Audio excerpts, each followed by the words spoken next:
Tip-tap goes the rain, spitting on my window pane. Drip, drip from the trees, sodden earthy and soggy leaves. Splosh, splash, puddle pools, jumping on their way to schools. Onomatopée. La formation ou l'utilisation de mots qui imitent les sons associés à l'objet ou aux actions auxquelles ils font référence.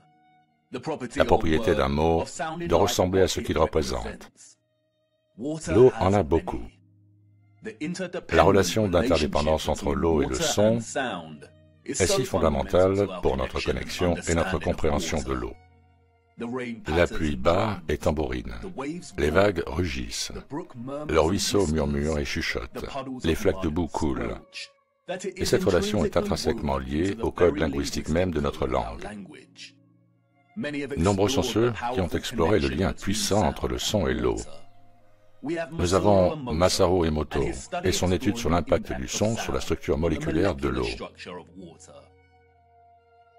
Nous avons ceux qui aiment jouer avec les cinématiques. Il y a aussi Peter Davy, un saxophoniste qui a inventé un appareil qui fait bouillir l'eau grâce à des ondes sonores. L'utilisation innovante du son coupé à l'eau semble sans fin, à tel point que récemment, les biologistes ont découvert que l'eau à ultrasons peut même traiter les infections les plus résistantes et guérir les blessures à un rythme rapide. Et dans un avenir où l'électromagnétisme était exploité avec la plus grande innovation, le son et la fréquence de l'eau devaient avoir un rôle majeur à jouer. Et c'est bien sûr le cas. Il voulait que nous sachions que c'était le cas, et pas seulement l'eau ici sur Terre. Il nous disait de regarder vers le haut. Ils voulaient que nous sachions que ce qu'ils avaient réalisé ici sur Terre n'était possible que parce qu'ils avaient étudié ce qui existait au-dessus. Au commencement, Dieu créa le ciel et la terre. La terre était informe et vide, et il y avait des ténèbres à la surface de l'abîme, et l'Esprit de Dieu se mouvait à la surface des eaux. Et Dieu dit, que la lumière soit, et la lumière fut. Et Dieu dit, qu'il y ait un firmament au milieu des eaux, et qu'il sépare les eaux d'avec les eaux. Et Dieu fit le firmament. Et il sépara les eaux qui étaient sous le firmament des eaux qui étaient au-dessus du firmament. Et il en fut ainsi. Certains ont critiqué la traduction de la Bible du roi Jacques pour son utilisation du mot firmament. Mais dans l'hébreu original, le mot est rakia, qui se traduit directement par firmament. Dans la nouvelle version internationale, il est appelé la voûte. Dans la version standard anglaise, il s'agit d'une étendue. Dans la traduction de Good News, il s'agit de dôme. Ce qui est important, cependant, c'est que dans toutes les traductions, et dans l'original hébreu, la notion de firmament ou de voûte séparant les eaux d'en haut des eaux d'en bas ne change pas et reste cohérente. Il y a de l'eau au-dessus de notre monde.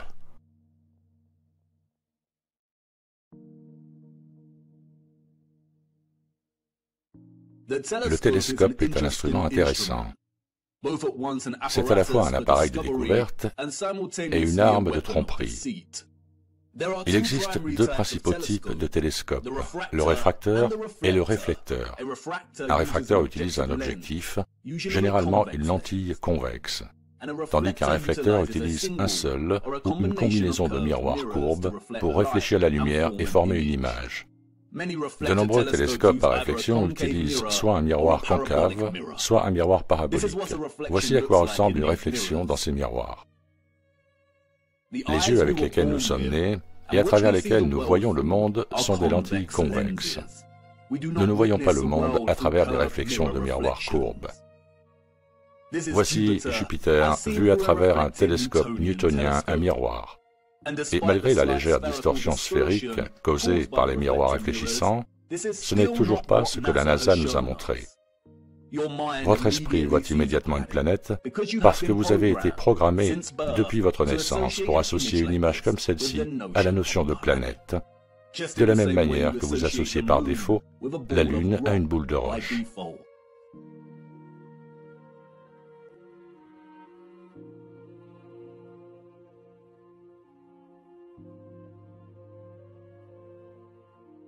Mais comme vous pouvez le voir ici, les télescopes réfracteurs et réflecteurs produisent tous deux des images similaires à celles du Nikon P900.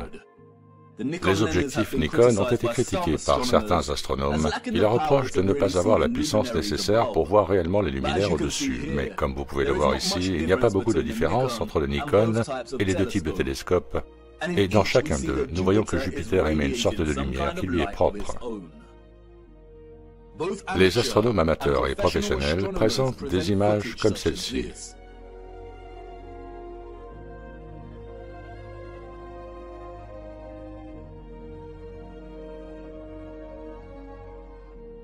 Mais regardez ce qui se passe ensuite.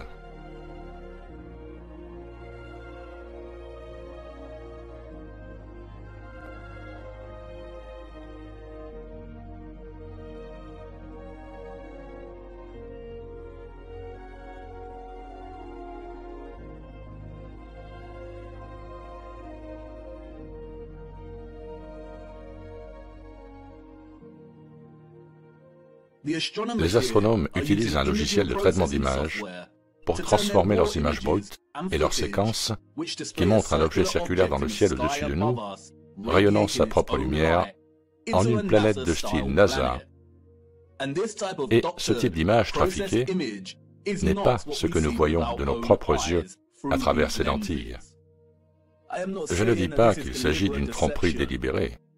L'astronomie est une pratique à part entière, mais il est très important de ne jamais confondre les images et séquences hautement modifiées que nous recevons avec la réalité. Il convient également de faire attention à ceux qui se montrent très manipulateurs. Il s'agit généralement des astronomes qui bénéficient d'un parrainage rémunéré de la part de magazines et de sites web. Il est également important de noter que ce que nous appelons des planètes ne sont pas réellement des planètes. Ce sont des étoiles vagabondes, et toutes les étoiles vagabondes sont de même nature que la Lune. Contrairement au reste des étoiles au-dessus de notre firmament, leur parcours et leur voyage au-dessus de nous ne sont pas fixes et cohérents. Leur trajectoire s'écarte des trajectoires concentriques que les autres étoiles font constamment autour de l'étoile polaire. Et la raison en est qu'elles ne sont pas situées dans les eaux au-delà du firmament. Elles sont très différentes, et leur fonction est beaucoup plus occulte, et leur signification pour la vie ici sur Terre beaucoup plus importante que nous ne le réalisons. Nous reviendrons plus tard sur la véritable nature de ce que l'on appelle les planètes et la Lune. Revenons à l'eau. Arcturus est l'une des étoiles les plus brillantes du ciel. Voici l'impression artistique de l'étoile par le magazine Science. Et voici maintenant Arcturus vu à travers un télescope réfractaire. Il n'y a aucune ressemblance. Ce que nous voyons à travers les images de ce télescope est en fait similaire à ce que nous voyons lorsque vous zoomez sur les étoiles du ciel avec un puissant appareil photo Nikon. Beaucoup critiquent les télescopes réfracteurs parce qu'ils peuvent produire une aberration chromatique. L'aberration chromatique est une incapacité de l'objectif à focaliser toutes les couleurs sur le même point. Le résultat peut être une frange violette, et nous le voyons ici. Les photographies peuvent souffrir d'aberrations chromatiques. Il est intéressant de noter que le Nikon ne produit pas la même aberration chromatique lorsqu'il zoome sur Arcturus. On peut donc dire que le Nikon est en fait plus fiable et plus stable. À travers l'objectif du télescope et du Nikon, Arcturus pulse, bouge, ondule. C'est une géométrie dansante. Beaucoup se lèveront de leur siège et s'exclameront « C'est à cause de la distorsion atmosphérique et de la pollution lumineuse. C'est parce qu'Arcturus est si loin. » Mais s'il s'agit d'une distorsion atmosphérique, pourquoi toutes les étoiles présentent-elles une géométrie et des motifs lumineux uniques? Elles devraient toutes se déformer d'une manière cohérente et unifiée. Ce n'est pas une distorsion atmosphérique. Les étoiles sont des poches de sonoluminescence dans les eaux du dessus.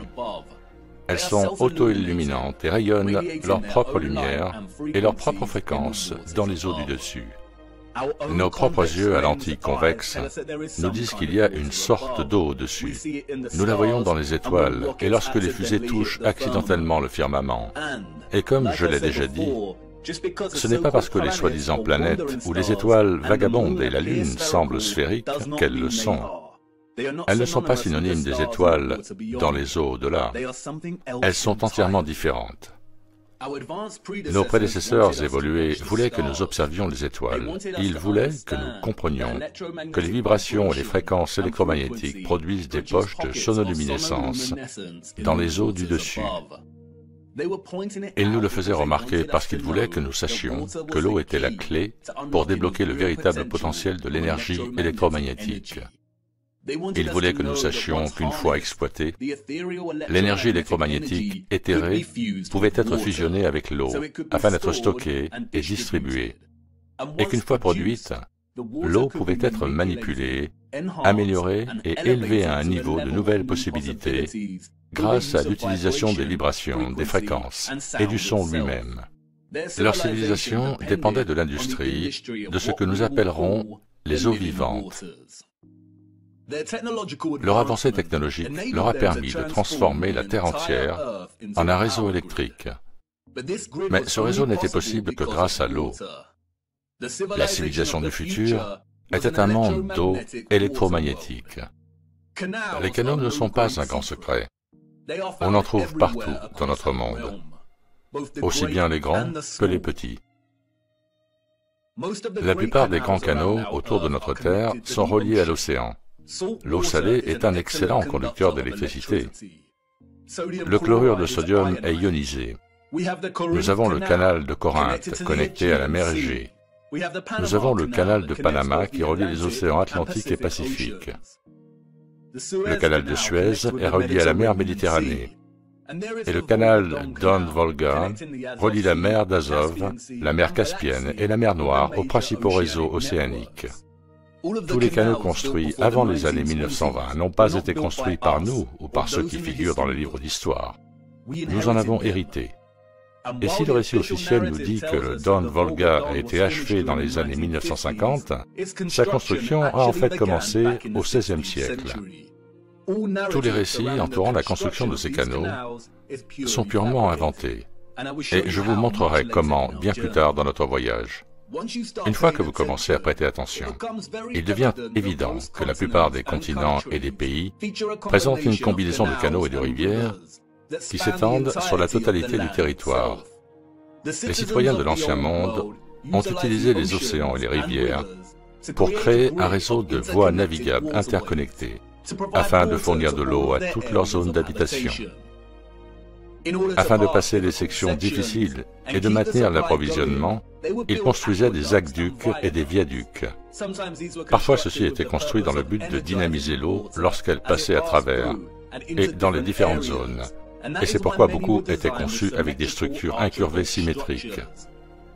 Les Romains n'ont pas construit ces structures. L'infrastructure entière de tant de villes de notre monde est conçue autour de systèmes de canaux. Regardez Amsterdam d'en haut. Les lignes géométriques précises du réseau ne sont pas des routes, mais des canaux. Et le seul but était de fournir de l'eau d'une zone à une autre. L'eau était stockée et manipulée à des fins diverses dans des réservoirs, des châteaux d'eau, des stations de pompage, des citernes et d'autres structures. L'eau servait également à assurer l'équilibre nécessaire.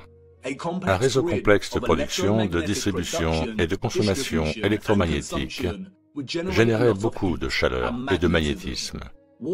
L'eau assurait non seulement l'équilibre du diamagnétisme, mais veillait également à ce que l'ensemble du réseau ne surchauffe pas.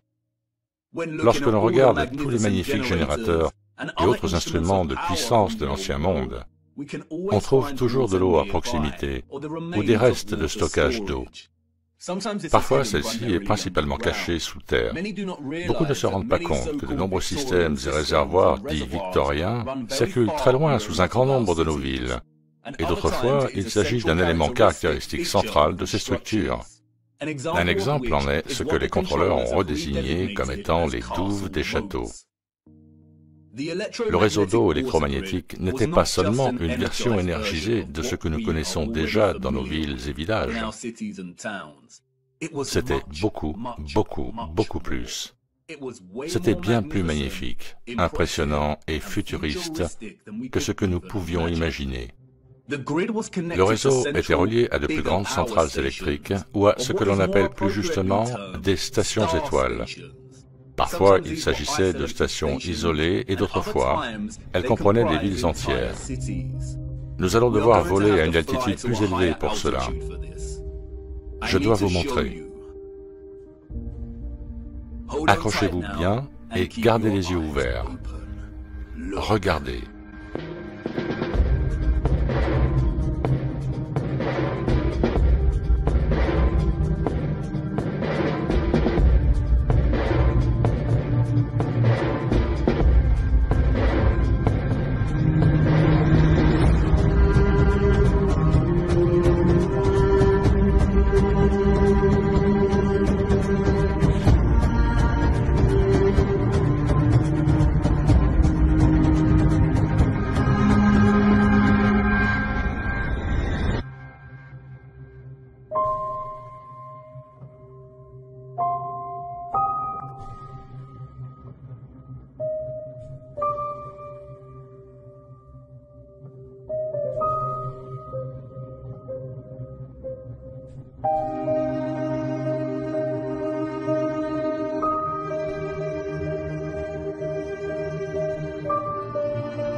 La seule existence, sans parler de la construction, de ces structures stellaires, est presque au-delà de notre compréhension. Comme vous l'avez vu, on les trouve partout dans notre monde, avec une cohérence géométrique constante. Une merveilleuse impossibilité.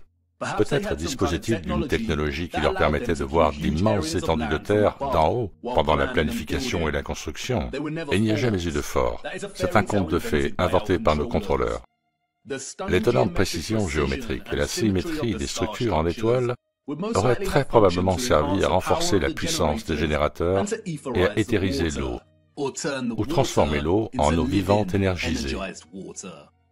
Nous pouvons voir, en comparant certains de ces sites en ruine et d'autres laissés un peu plus intacts, que l'eau aurait été présente dans toute la structure. Avant que le contrôleur ne détruise et draine la plupart de ces structures, elles étaient remplies d'eau. Elles étaient reliées aux rivières, aux canaux et aux océans. Elles étaient un élément clé de tout le réseau électrique. Les structures en étoiles sont des fractales de géométrie symétrique, tout comme de nombreux plafonds de ces énormes générateurs d'énergie. Et, comme les magnétrons et les résonateurs des cavités acoustiques, les parois symétriques en diagonale aiguë auraient fait vibrer perpétuellement les ions. Les anciens plans et illustrations, qui ont sans doute été édités ou manipulés d'une manière ou d'une autre, suggèrent à quel point la géométrie en étoiles était complexe, intégrée et essentielle à l'ensemble du réseau. Regardez Paris ici. Ce n'est pas évident au premier coup d'œil, mais en regardant de plus près, on se rend compte que l'ensemble de Paris était lui-même une station ou une ville stellaire. Et comme pour tout ce qui était construit dans l'Ancien Monde, ces structures étaient à la fois fonctionnelles et une célébration de la source de leur innovation. Regardez de plus près la géométrie des étoiles ici. Pouvez-vous voir la ressemblance? Le flocon de neige. Vous vous souvenez de ce qui s'est passé lors de l'expérience de Masaru Emoto avec l'eau? Une vibration éthérée s'exprimant à travers la structure moléculaire de l'eau. Ceux de l'Ancien Monde avaient perfectionné cette science. Ils savaient que la clé pour libérer le potentiel de l'électromagnétisme était le son et l'eau. Imaginez ce qu'ils étaient capables de réaliser. Le son, les vibrations et les fréquences faisaient partie intégrante du succès de leur technologie, au même titre que l'eau. Les habitants de l'Ancien Monde ne cachaient pas leur adoration pour le son. Les traces de cet amour pour le son sont partout.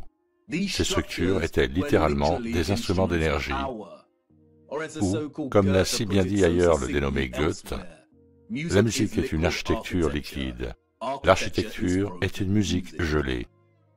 C'est pourquoi tant de générateurs, de condensateurs, de centrales électriques et d'intermédiaires présentent des trous, des frontons, des dentelures, des indentations et une ornementation complexe en 3D. Il s'agissait d'ouvertures structurelles permettant de manipuler les ondes sonores, les vibrations et l'acoustique, afin d'accorder l'énergie électromagnétique avec l'eau de diverses manières et d'obtenir différents résultats. Ils étaient similaires aux instruments aérophones, tels que la flûte, le pipeau, la flûte à bec, le basson et la trompette. L'Ancien Monde vénérait la géométrie de l'étoile, car c'est par l'étude des étoiles dans les eaux supérieures qu'ils ont appris le pouvoir de fusionner l'électromagnétisme, les vibrations et les fréquences avec l'eau elle-même. Tous ces éléments fonctionnent harmonieusement et de concert les uns avec les autres. Cette relation énergétique interconnectée et interdépendante est ce qui rend les étoiles et toute vie possible en premier lieu. Regardez d'un peu plus près la géométrie dansante des étoiles sonoluminescentes au-delà du firmament. Est-ce qu'elle vous rappelle quelque chose d'autre? C'est exact. Tous les magnétrons, de ce que nous appelons aujourd'hui des rosaces, ont été conçus pour refléter les motifs schématiques des vibrations de l'éther dans l'eau elle-même. L'artiste Tanya Harris était sur la bonne voie en 2013, lorsqu'elle s'est attachée à étudier et à enregistrer la fréquence de résonance silencieuse des églises. En plaçant de l'eau à l'intérieur d'un haut-parleur, elle a pu découvrir la géométrie cachée de ces fréquences de résonance. Les résultats ont montré que même le silence, au sein de ces structures, produisait de puissants motifs cymatiques. Et là encore, voyez-vous la ressemblance? D'autres ont appliqué la même technique et étudié les motifs cymatiques affichés lorsque des cloches sonnaient dans les structures.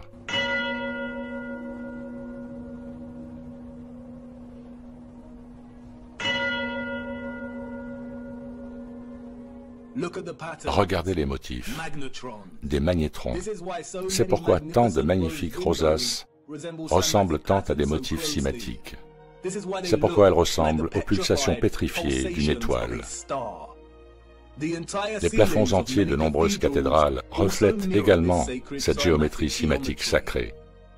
C'est pourquoi tant de ces structures contiennent d'énormes cloches et des horloges à carillons. Les cloches émettent de puissantes vibrations et fréquences qui influent l'approvisionnement en eau de toute une région. Le son influençait la structure moléculaire de l'eau, qui était ensuite utilisée à des fins diverses. Et ce n'est pas tout. Beaucoup de ces structures abritaient également une autre merveille du monde, le roi du son, l'orgue. Vous êtes-vous déjà arrêté pour regarder certains des grands orgues? Ils n'ont pas été construits par des gens ordinaires au 19e, 18e, 17e et 16e siècle. Comme les structures dans lesquelles ils se trouvent, ils sont une merveille d'élégance et de majesté. L'instrument sonore le plus puissant du monde. Les ondes sonores spécifiques de l'orgue, de basse et haute fréquence, auraient sans doute permis aux habitants de l'ancien monde de manipuler l'énergie éthérée comme ils l'entendaient.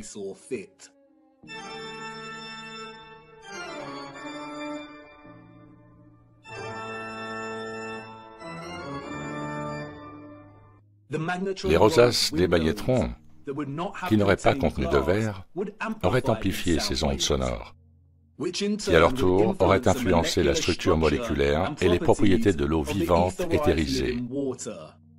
Les orgues auraient eu de multiples usages, fournissant peut-être à des villes entières des fréquences de résonance spécifiques pour la santé et la prospérité. Les fonctions spécifiques de l'orgue ont été délibérément cachées et soustraites à notre connaissance. Il est intéressant de noter que l'histoire officielle affirme que les premiers orgues du monde étaient des orgues à eau, dans lesquels la source d'énergie poussée dans l'air est dérivée par l'eau d'une source naturelle ou par une pompe manuelle. Il s'agit sans doute d'une demi-vérité trompeuse, dissimulant la véritable interaction de l'instrument avec l'eau. Et comme je l'ai déjà dit, la plupart de ces structures avaient des zones à proximité pour stocker et retenir de grandes quantités d'eau. Beaucoup de ces structures comportent des cavités souterraines ou d'énormes citernes, dont certaines ont été vidées et d'autres conservées intactes. Parfois, le système était situé à l'écart et à l'extérieur de la structure.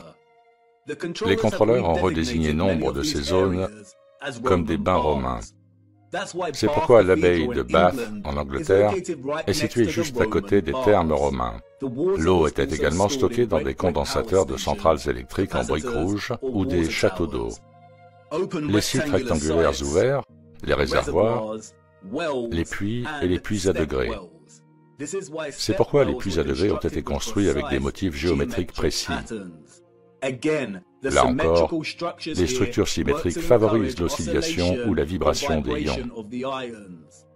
Elles maintiennent l'eau chargée électromagnétiquement et les aqueducs et viaducs auraient fonctionné de manière similaire. Il est probable qu'un grand nombre des énormes électroaimants que nous voyons dispersés dans notre monde auraient en fait chevauché l'eau qui passe, un peu comme nous le voyons sur le canal de Don-Volga, même s'il est peu probable que l'arc de la Volga soit d'origine et que de nombreuses routes elles-mêmes aient été construites pendant la grande réinitialisation. Il est probable que les héritiers du XIXe siècle aient reçu l'ordre de drainer et de combler un grand nombre des affluents qui transportaient autrefois l'eau. C'est pourquoi nous voyons des douves de châteaux asséchées et des stations en étoiles. C'est peut-être à cela que servait une grande partie de la boue excédentaire que nous voyons à cette époque. Peut-être que de nombreuses maisons et bâtiments ont été construits avec des chambres souterraines pour stocker leurs propres réserves d'eau vivante, et que ces zones ont été détruites, comblées et cachées à jamais par de grandes quantités de boue au cours du XIXe siècle. L'utilisation de l'électromagnétisme, des ondes sonores et de l'eau aurait eu des applications et des utilisations infinies dans l'ancien monde. Nous ne saurons jamais rien de la plupart d'entre elles, mais de nombreux vestiges structurels offrent de nombreux indices. L'abondance de remarquables et impossibles demeures seigneuriales, de maisons et d'hôtels particuliers que l'on trouve dans notre monde indiquent tous les pratiques agricoles à grande échelle de l'ancien monde. Nous parcourons des kilomètres pour nous émerveiller de leur beauté et de leur grandeur, mais plus impressionnant que les structures elles-mêmes sont leurs jardins et leurs jardins d'eau. Nous avons le palais de Versailles, le palais de Dresden, le palais royal de Cassert, le palais de Nymphenburg, le palais Herrenhausen. Aujourd'hui encore, ils conservent une grande partie de leur splendeur et de leur éclat. Mais c'est lorsque nous regardons certains des anciens plans de ces zones que nous réalisons à quel point ces sites étaient hors du commun. Ils n'ont jamais été construits pour loger l'élite. C'étaient les fermes de l'ancien temps. Regardez les jardins. Ce sont des jardins cymatiques. Même à partir de ces vieux plans illustrés, nous pouvons voir à quel point ces fermes étaient gargantuesques. Des systèmes de réseaux microcosmiques suggérant l'ensemble du grand réseau électrique lui-même. Les jardins cymatiques étaient probablement des réseaux entretenus par le son et l'eau vive pour faire pousser de la nourriture, des herbes et qui sait quoi d'autre. Même les scientifiques contemporains reconnaissent ouvertement que les ondes sonores influencent fortement la croissance des fruits, des légumes et des cultures. Et jusqu'à aujourd'hui, certaines de ces structures conservent une grande partie de leur gloire lorsqu'elles sont vues d'en haut. Le palais de Versailles est une merveille géométrique, un ensemble de structures impossibles, de jardins extraordinaires et cymatiques, et de systèmes d'eau. Allons voir de plus près le château de Versailles, et regardons. Ah, attendez. Quoi? Ce n'est pas le château de Versailles. Il faut vraiment que je répare ce truc. Il fait beaucoup d'erreurs ces derniers temps. Où sommes-nous? Attendez une minute. Je reconnais cet endroit. Des souvenirs d'il y a longtemps. C'est Chatsworth House, dans le district de Peak, en Angleterre. Bon, ça devrait aller. Allons-y, voyons ce que nous pouvons trouver. Chatsworth House a été achevé en 1708, nous dit-on. Son histoire, tout comme celle de l'ensemble du district de Peak, est une invention, un mensonge total. L'endroit a beaucoup changé au fil des ans. Il est situé sous deux grands plans d'eau, le lac Empereur et le lac Suisse. L'eau des lacs est canalisée à travers un aqueduc brisé avant de tomber de 24 mètres et de serpenter doucement le long des collines dans des voies d'eau complexes et de couler directement dans le domaine de Chatsworth. Les eaux alimentent les lacs, les rivières et les ruisseaux du domaine, à travers une série de pistes et une multitude de tunnels complexes sous le domaine et la structure elle-même. En raison de la réaffectation du domaine, une grande partie de ce système reste cachée, mais vous pouvez voir clairement les tunnels qui serpentent vers le bas. C'est un système d'eau interconnecté. Les cours d'eau se transforment en chutes d'eau au niveau de l'impressionnante cascade avant de poursuivre leur chemin. Toute l'eau se rassemble dans une pièce centrale rectangulaire qui alimente la fontaine de l'Empereur. L'eau continue ensuite sous terre jusqu'à ce qu'elle se déverse dans le fleuve Derwent, un affluent du fleuve Trent de 106 km de long qui traverse le district de Peak. Bien que la majeure partie du domaine ait fait l'objet d'une restauration sérieuse, ce qui est en fait un mot trompeur pour désigner une destruction criminelle de la technologie, il reste de nombreux vestiges obsédants de son ancienne gloire. Il est important de noter que, contrairement à beaucoup d'énormes générateurs d'énergie, la maison de Chatsworth était probablement partiellement occupée par des fermiers. Le moteur central, situé hors du site, a été enlevé et transformé en garde-manger pour stocker le gibier chassé. Cette magnifique structure aurait fonctionné comme un petit générateur qui contenait également un petit moteur en son centre. Elle a été réaffectée en écurie. Les chevaux du XIXe siècle vivaient manifestement mieux que la plupart de la population. Au-dessus, au sommet de la colline, à côté des lacs Empereur et Suisse, on peut voir le quadruple condensateur ou tour d'eau qui a été reconverti en tour de chasse. Mais en parcourant les 42 hectares du domaine, le visiteur qui a les yeux pour voir peut repérer quelques curiosités. L'une d'entre elles est l'obélisque à moitié en ruine caché dans les broussailles enchevêtrées au pied de la colline, en dessous du lac. L'histoire officielle contrôlée, que les visiteurs reçoivent lorsqu'ils visitent Chatsworth, ne mentionne pas l'obélisque. Car, voyez-vous, la tour de chasse n'était pas le seul condensateur de Chatsworth. L'ensemble du domaine avait besoin d'un stockage d'eau constant pour répondre à ses besoins énergétiques et à ses objectifs. Il y a beaucoup de structures étranges parsemées autour qui restent inexpliquées. Et puis il y a ceci. La cascade, une véritable petite merveille. Le dôme, une série de cercles toriques qui s'élèvent pour rejoindre le plus petit dôme de cuivre. Ils font attention à ne pas vous imposer une histoire déformée, mais, comme toujours, ils ne peuvent s'empêcher de vous la raconter de manière détournée et contrôlée.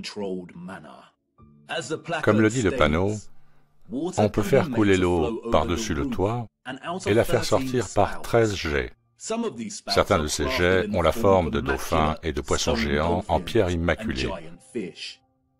Il y a même des jets cachés dans le sol, nous disent-ils. L'eau provient des lacs au-dessus et est utilisée 2 fois de plus dans son voyage pour rencontrer la rivière Derwent en contrebas. Une fois dans la fontaine de la pelouse sud et une autre fois dans le jardin privé ouest. Mais regardez de plus près ce qu'ils reconnaissent. Chaque étape de la cascade est différente de celle du dessous et du dessus, pour varier le son de l'eau qui tombe. Cet édifice aurait été construit en 1703. Pourquoi un peuple du XVIIe siècle s'intéresserait-il à la variation du son de l'eau qui tombe ? Comment pouvait-il avoir les connaissances et les compétences nécessaires pour manipuler le son de l'eau de cette façon? Et il y en a partout dans le domaine. Les cours d'eau, les ruisseaux et les rivières serpentent tout doucement pour se reposer brièvement près des étangs et des lacs avant de poursuivre leur voyage vers le fleuve Derwent. Leur voyage est fait de sons splendides.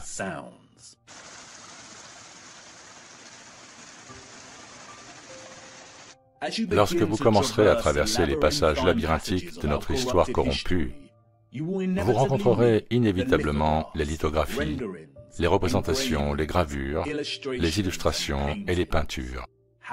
Comme il est facile de mentir lorsqu'il n'y a pas de preuves photographiques ou visuelles, mais seulement une interprétation artistique. Nous n'accepterions jamais les illustrations comme des sources d'informations fiables aujourd'hui. Alors pourquoi les accepter comme historiquement exactes? Eh bien, qu'il ne faille pas s'y fier, consacrer un peu de temps à l'examen de leurs caractéristiques peut apporter des informations intéressantes. Par exemple, la fontaine ici semble complètement disproportionnée. Avait-elle l'habitude de projeter l'eau plus puissamment? Et certains diront qu'il s'agit d'une exagération artistique. Mais si l'on creuse un peu plus, on apprend que la fontaine originale de l'empereur, construite en 1843, était capable de projeter de l'eau à une hauteur de 90 mètres. Quoi? Comment? C'est du 19e siècle dont nous parlons. Et comme je l'ai dit, ils ne peuvent pas s'en empêcher. Même Wikipédia affirme que la puissance de l'eau de la fontaine a trouvé un usage pratique dans la production d'électricité de Chatsworth. C'est là, à peine caché à la vue de tous. Et en continuant à parcourir ces petites illustrations, nous tombons dessus. Une ancienne gravure de Chatsworth vue d'en haut. Regardez la taille de tout ça. Des jardins cinématiques, des rangées et des rangées de cultures, de grandes étendues d'eau qui n'existent plus. Et là encore, beaucoup diront qu'il s'agit d'une exagération artistique. Le manque de fiabilité et l'inexactitude des illustrations, et à juste titre. Mais quand nous regardons Chatsworth d'en haut, sur Google Earth, qu'est-ce que nous trouvons? Des ombres sur le sol en face de la rivière? Non. Ce sont les marques d'une ancienne infrastructure qui a été démolie. Le marquage suggère qu'il y avait autrefois un pont ici. Un pont que nous voyons sur l'illustration.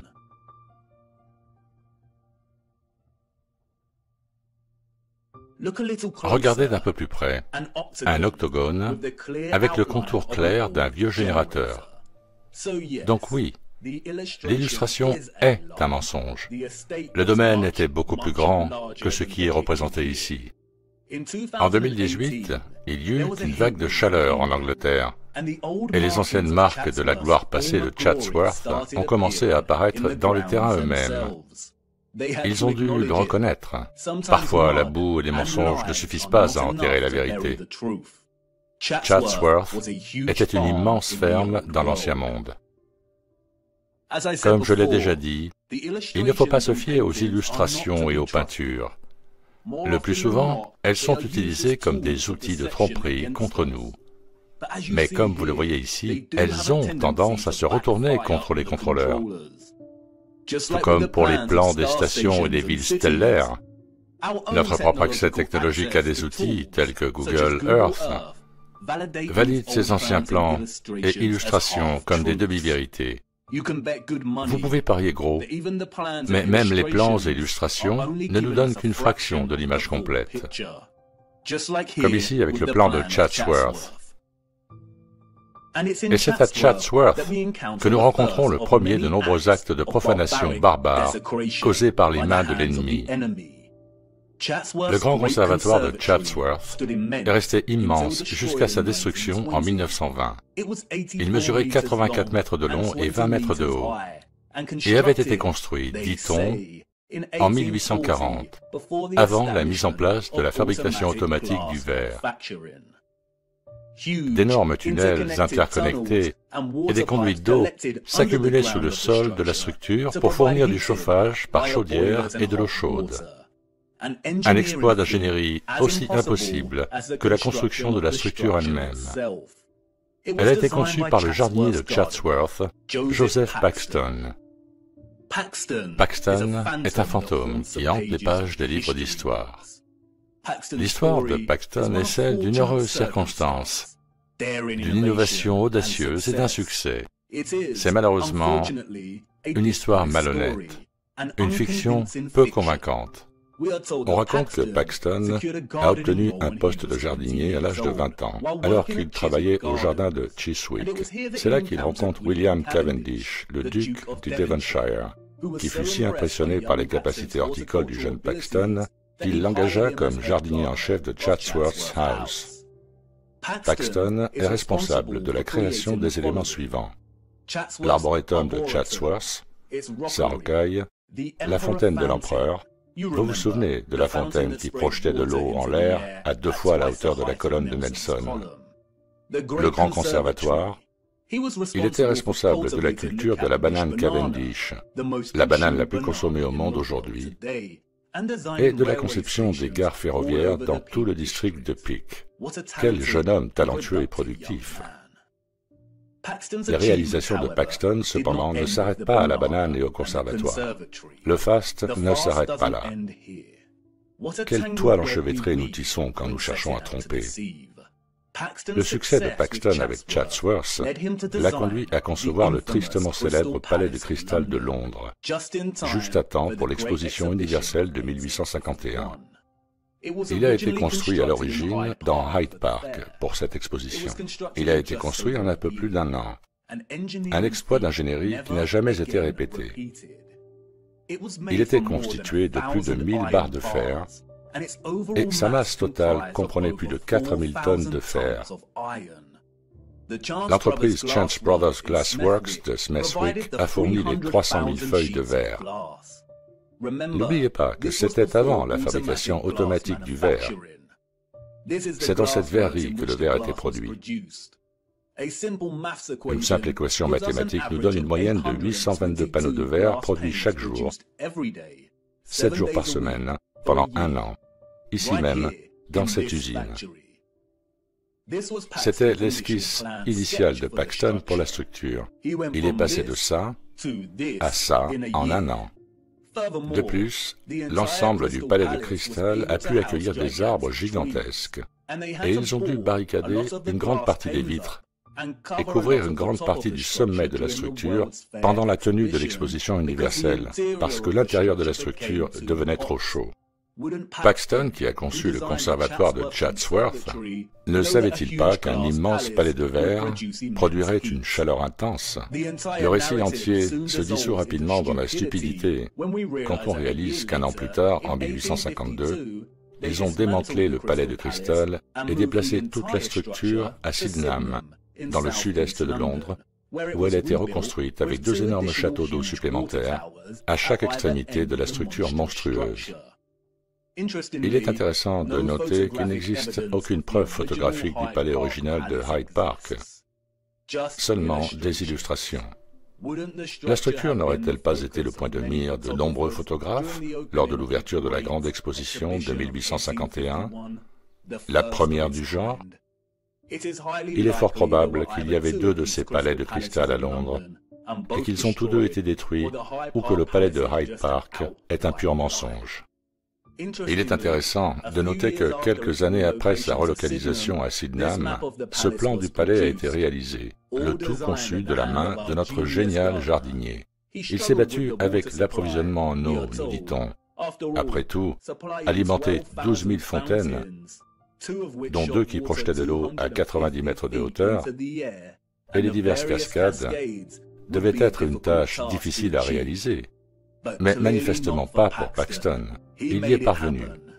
Il est intéressant de noter que le palais de cristal possédait également l'un de ces imposants et spectaculaires orgues. Oh, et comme si cela ne suffisait pas, pendant que M. Paxton redessinait le palais de cristal de Sydenham, il concevait également les glorieuses tours Matmore pour nul autre que le baron Mayer Rothschild. Qui aurait cru qu'un jeune jardinier d'une vingtaine d'années serait responsable de certains exploits techniques les plus impossibles et les plus impressionnants de l'histoire? N'oublions pas non plus ces bananes. Paxton est un exemple de la paresse de l'ennemi lorsqu'il s'agit de cacher notre véritable histoire. Il n'est pas concevable, ni même possible pour les citoyens du XIXe siècle, d'avoir construit ces structures, et encore moins d'attribuer leur création à un seul homme. Le palais de cristal et ses jardins, tout comme Chatsworth, étaient d'immenses réseaux agricoles qui utilisaient l'eau vivante en conjonction avec l'énergie sonore et électromagnétique pour cultiver toute une gamme de produits merveilleux. Les jardins de Kew à Londres en sont un autre exemple. L'abondante énergie électromagnétique permettait de produire facilement des conditions de chaleur, et les fréquences vibratoires favorisaient la croissance.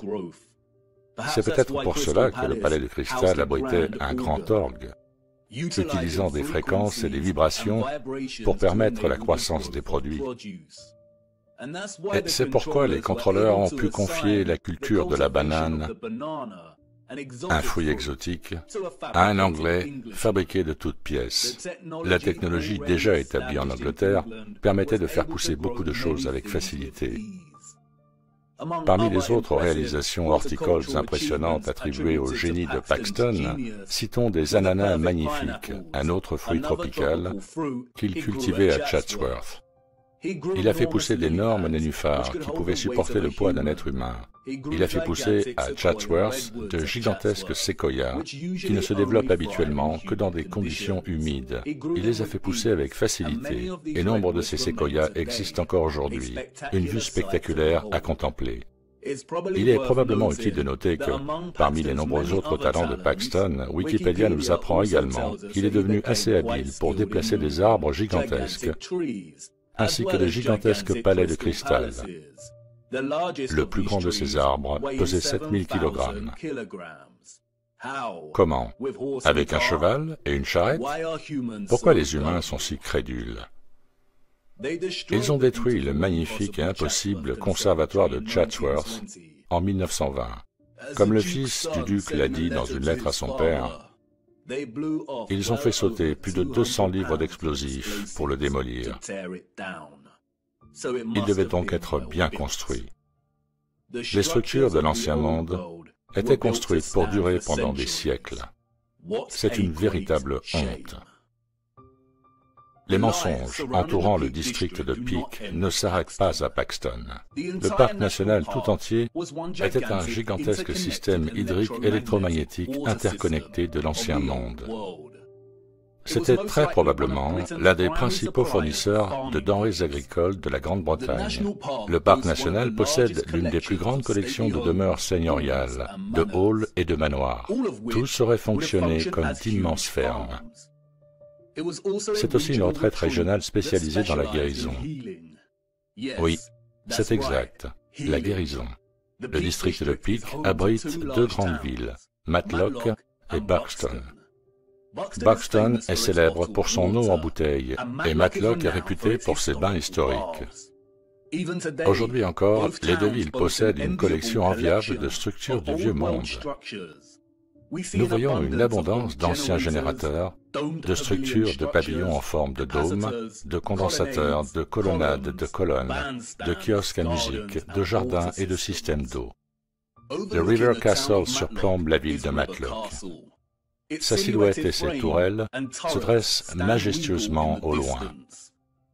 Il s'agit d'une structure abandonnée depuis plus d'un siècle. Le public curieux n'est pas autorisé à s'approcher de la structure. On nous dit qu'elle a été construite très rapidement par un certain M. John Smedley. Smedley était, nous dit-on, un industriel. Dans les années 1850, il était devenu la force motrice de l'industrie hydropathique de Matlock. L'hydropathie est la pratique de la guérison et du traitement des maladies par l'utilisation de l'eau. Le récit officiel indique que Smedley a construit l'hydrothérapie de Smedley, qui se trouve dans la rue Smedley à Matlock. C'est maintenant un bâtiment du Conseil du gouvernement. L'hydroélectricité de Smedley n'était qu'une des hydropathies de la région. À un moment donné, on nous dit qu'il y avait plus de 20 établissements hydropathiques dans la région. Il suffit de regarder ces structures. Smedley n'a pas construit l'hydro. Sa structure et son immense château d'eau échappent à ses capacités et à celles de tous les citoyens du XIXe siècle. Les citoyens du district de Peak du XIXe siècle ont hérité de toute cette infrastructure, et les contrôleurs de notre monde savaient qu'ils devaient écraser toute possibilité qu'elle soit utilisée aux fins prévues à l'origine, ou qu'un des héritiers découvre la vérité. C'était trop évident, et bientôt, quelqu'un dans la foule pourrait commencer à faire le rapprochement. Alors ils ont fait ce qu'ils font le mieux, et ont employé une marionnette. Mais contrairement à Paxton, qui a pu atteindre la gloire et la fortune en s'attribuant tout le mérite, Smedley avait un rôle différent à jouer, un rôle que de nombreuses marionnettes jouent encore aujourd'hui dans notre société. Sa mission était de contrôler soigneusement l'introduction de l'hydropathie pour qu'elle soit déclarée primitive ou frauduleuse, puis enterrée et éradiquée en tant que pratique sérieuse. Son histoire est très similaire à celle d'une autre marionnette ennemie qui a attiré beaucoup plus d'attention au fil des ans. Moi aussi, je suis tombé dans le piège du mensonge qui entoure l'histoire de cet homme. Les centres d'hydropathie pouvaient accueillir des centaines de patients. Ils avaient un énorme succès dans la guérison de toute une série de maladies et de problèmes, allant de l'inflammation et des attaques bilieuses à la paralysie, au rhumatoïsme et aux fièvres. Cela se faisait par le biais d'un éventail de techniques de bains différentes, l'application de draps imbibés comme bandage et la fusion de l'électricité, des ondes sonores et de l'eau. Il y avait, comme le rapporte un journal, des cloches électriques dans tous les bâtiments. Il ne fait aucun doute que le potentiel réel de l'hydropathie n'a jamais été pleinement exprimé dans la panoplie d'hydro de Smedley, mais ils ont néanmoins aidé les gens de manière considérable et ils ont connu un énorme succès, de sorte que les contrôleurs en ont temporairement profité financièrement. Les hydros guérissaient et amélioraient le bien-être des gens grâce à l'eau et à sa fusion avec le son, les vibrations, les fréquences et l'électricité. Regardez le menu des traitements électriques dans l'une des anciennes brochures. Options pour le réflecteur parabolique à haute puissance, l'ionisation électrique et le traitement à haute fréquence. Smedley a également démontré la capacité de l'eau éthérisée à chauffer des pièces entières de manière significative. La fernerie de l'hydro avait un système de chauffage à eau intégré dans ses murs et maintenait toujours une température constante de 65 degrés, même lorsque la pièce était remplie d'une foule d'environ 350 visiteurs. La température ne variait jamais. Comment se fait-il que ce type de technologie était disponible au XIXe siècle et qu'aujourd'hui, nous n'ayons pas accès à ce type de chauffage sophistiqué? Les historiens et les journalistes de l'époque ont délibérément sali Smedley, faisant de l'hydropathie une pseudoscience comparable à l'homéopathie. Smedley s'est opposé à maintes reprises à l'industrie médicale naissante et, après sa mort, les hydros ont été achetés et les modifications structurelles ont commencé. Comme Tesla, Smedley a joué son rôle et a réussi à introduire la science de l'ancien monde pour l'avoir démystifiée, ternie et mise à l'écart pour toujours. Aujourd'hui, l'hydropathie n'est considérée comme rien de plus qu'une entreprise de spa relaxante. Toutes ces applications originales de fréquence et d'électricité ont été éradiquées de la pratique. Le jeu de rôle de Smedley a permis aux contrôleurs de justifier l'ensemble du système de réseau d'eau du district de Peak, empêchant ainsi le 19e siècle actuel et les générations suivantes de remettre en question sa présence. Les vestiges du réseau sont aujourd'hui si évidents. On peut s'asseoir et se détendre au son apaisant de l'eau tombant sur le réservoir royal de Derwent, qui relie toute la région par ses rivières et canaux ramifiés. On peut flâner en faisant du shopping à l'intérieur des anciennes centrales électriques et des anciennes stations de pompage. Et dans chaque zone de la région, des merveilles attendent d'être découvertes. On ne trouve pas seulement dans les grandes villes les vieilles fontaines qui fournissaient autrefois l'eau vive, mais aussi dans les villages reculés. Cachés, nous trouvons une vieille fontaine sèche. Regardez, le cadeau du Seigneur, une joie douce amère à contempler. Les citoyens de l'Ancien Monde ont découvert le pouvoir de l'eau électromagnétique en étudiant les étoiles du firmament. Les étoiles leur ont appris que la clé de la manipulation de l'énergie éthérée qu'ils ont exploitée de l'ionosphère était l'eau, les ondes sonores, les vibrations et les fréquences. Ils ont honoré ce don en construisant des dômes, en créant des villes stellaires, des magnétrons cymatiques, et en louant le Seigneur et le Saint-Esprit pour les eaux vivantes qu'ils recevaient en retour. Ils comprenaient le firmament à la fois comme des scientifiques et des disciples. Vous qui regardez, j'espère que l'image commence à devenir plus claire dans votre esprit et que vous commencerez inévitablement à voir des choses sous un jour différent en réfléchissant à toutes ces structures impossibles. Ce n'est pas une coïncidence si certaines structures, comme le Colisée, sont également appelées amphithéâtres. Les avez-vous vus d'en haut? Ils ressemblent à des haut-parleurs. Amphithéâtre est un mot intéressant. Un ampère est une unité de courant électrique. Et un amplificateur est un dispositif qui augmente le signal, en particulier les micro-ondes et l'audio. Et vous commencerez sans doute à faire le rapprochement entre certaines des inventions avec lesquelles nous avons été autorisés à jouer avant qu'elles ne soient rejetées en raison de leur efficacité antique. Mais le temps est compté. Nous pourrions réfléchir pendant des heures à des exemples de systèmes de réseaux d'eau électromagnétique de l'Ancien Monde. Mais je vous encourage à sortir et à chasser ces structures vous-même et à les documenter à votre rythme. Nous devons aller de l'avant. On doit commencer. Attendez, quoi? Vous voulez savoir si ça vient de l'Ancien Monde? Oui, en effet, et elles sont extrêmement importantes. Le tic-tac inévitable de l'horloge. Un instrument profondément déstabilisant mais inévitable. Je dois d'abord vous montrer une autre pièce manquante du puzzle électromagnétique, puis nous examinerons de plus près ces instruments de mesure du temps. Allez, on continue.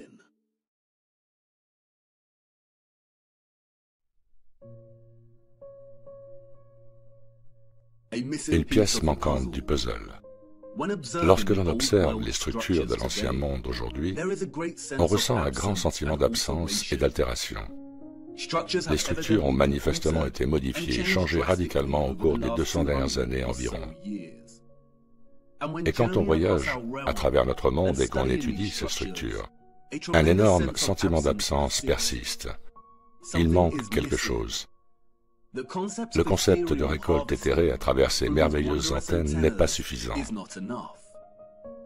Il n'est pas assez concret pour compléter le tableau. Quelque chose d'autre était autrefois présent qui rendait possible l'ensemble de la grille technologique. C'est bien sûr le composant technologique clé de ces structures. Le moteur et les mécanismes centraux qui les font fonctionner en premier lieu. Les moteurs n'étaient bien sûr pas des tokamaks. Un tokamak est un instrument rudimentaire et basique. C'est une conception du nouveau monde. Il n'appartient pas à l'ancien monde. Il n'aurait eu aucune place dans leur structure. Leur sophistication et leur finesse ne se seraient pas appuyées sur une telle laideur, sur une telle primitivité. Ce qui est indéniable en revanche, ce sont les parallèles entre la forme octogonale fondamentale du tokamak et l'amour de l'ancien monde pour l'octogone. Il est très probable que la formation octogonale soit une composante essentielle de la génération d'un vortex torique. Nous voyons l'octogone partout dans l'ancien monde. La géométrie octogonale sous-tend de nombreuses formations fondamentales de la structure. Et les structures octogonales particulières que l'on trouve partout ne sont pas une erreur. Elles sont ce qu'elles semblent être, des coquilles vides abritant en même temps quelque chose d'autre. Cette sensation de vide est partout et reste inexpliquée. Tant de tours et de dômes s'élèvent jusqu'à de plus petites coupoles creuses. Pourquoi sont-elles creuses? Pourquoi une civilisation antérieure aurait-elle perdu tant de temps et d'énergie à construire une structure apparemment aussi superflue et inutile? Mais elle ne l'a pas fait, n'est-ce pas? Un grand nombre de ces zones vides se trouvent toujours directement sous les antennes. Et bien que toutes ces structures vides, cruciales, ne soient pas des octogones, la plupart le sont, et elles sont toujours situées dans des zones clés, comme sous les antennes centrales, sous les résonateurs en forme de dôme, au centre de cours symétriques fermés ou détachés, et juste à l'extérieur des grands générateurs. Et quand on réfléchit à une géométrie si parfaitement travaillée, l'absence est tangible. Il y avait autrefois une sorte de cylindre ou d'appareil contenu dans cet espace.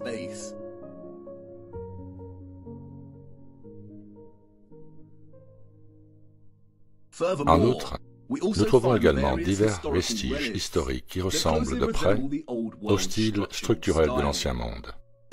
Dans ces reliques, nous voyons que des cylindres ou des récipients vides font partie intégrante de l'objet. Pourrait-il s'agir d'objets fonctionnels miniatures, reflétant la forme des grands espaces vides que nous voyons dans les structures de l'Ancien Monde? Peut-être une sorte de micro-objet domestique qui permettait d'accéder à la production d'énergie des réseaux électriques plus larges? Les plus grandes structures contenaient-elles elles-mêmes des cylindres similaires? Sur de nombreuses photographies anciennes, les coupoles et les espaces octogonaux sont déjà vides.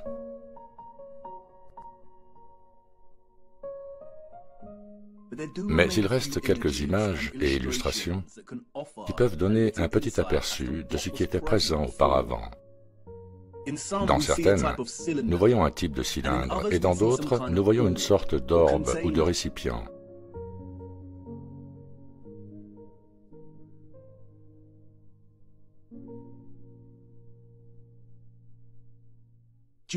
En raison du manque d'images, il est difficile de présenter une conclusion cohérente. De plus, beaucoup de choses ont été modifiées, et d'une manière qui est presque impossible à reconnaître. Par exemple, voici une illustration de 1880 de l'achèvement de la cathédrale de Cologne. Elle se concentre sur le sommet de l'une de ces flèches. Les planches de bois sont des échafaudages. Comme vous pouvez le voir, le sommet de ces flèches s'ouvre, révélant une sorte de cylindre.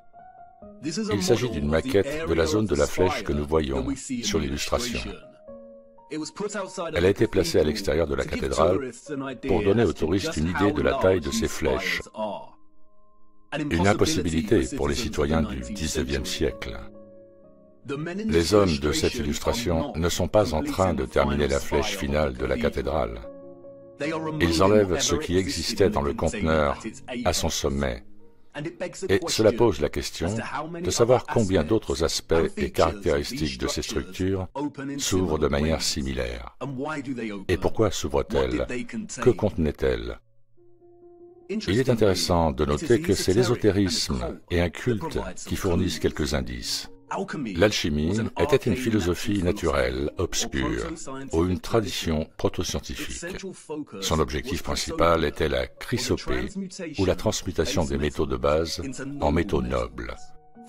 Depuis ses débuts dans les cultures de l'Égypte, de la Grèce, de l'Inde et du Moyen-Orient antique, le domaine de l'alchimie, nous dit-on, était obsédé par la transformation des métaux de base en or et par l'obsession maniaque de créer l'élixir de vie pour atteindre l'immortalité.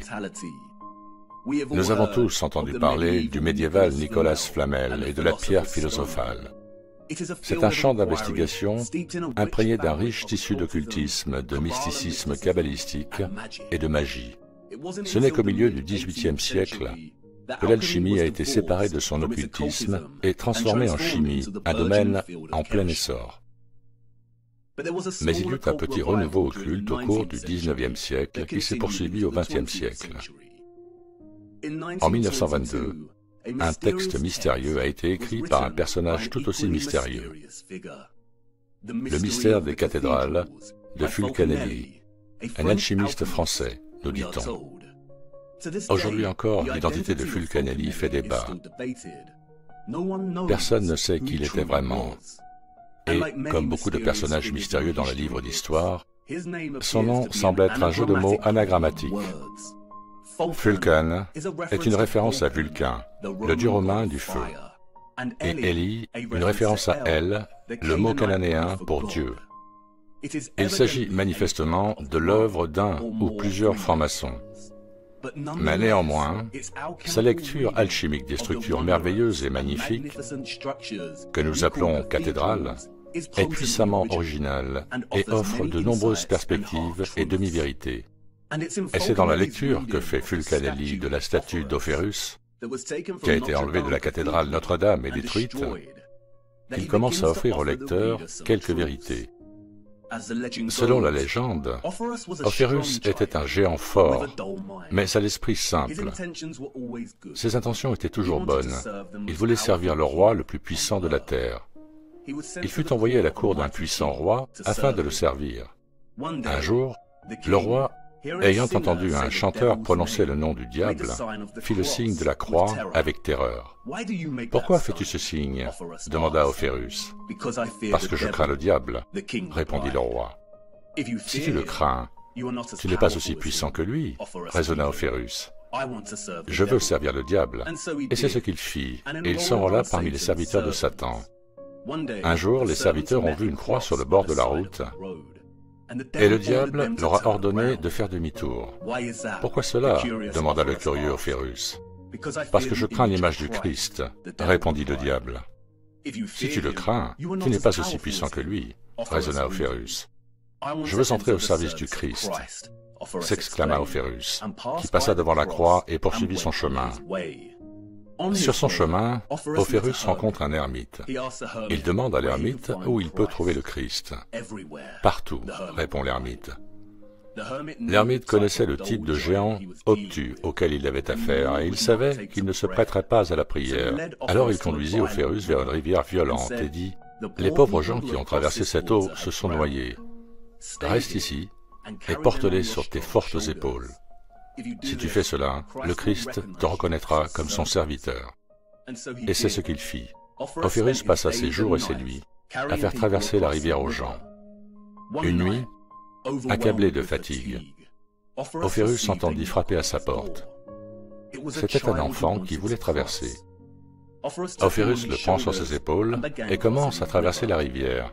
Mais alors qu'il atteint le milieu, la rivière se transforme en un torrent furieux. La vague enfle et Ophérus commence à céder. De peur de laisser tomber l'enfant, Ophérus déracine un arbre pour s'y appuyer. Mais l'enfant devient de plus en plus lourd. Ophérus commença à craindre que l'enfant ne se noie. Il lève la tête et demande « Mon enfant, pourquoi te rends-tu si lourd ?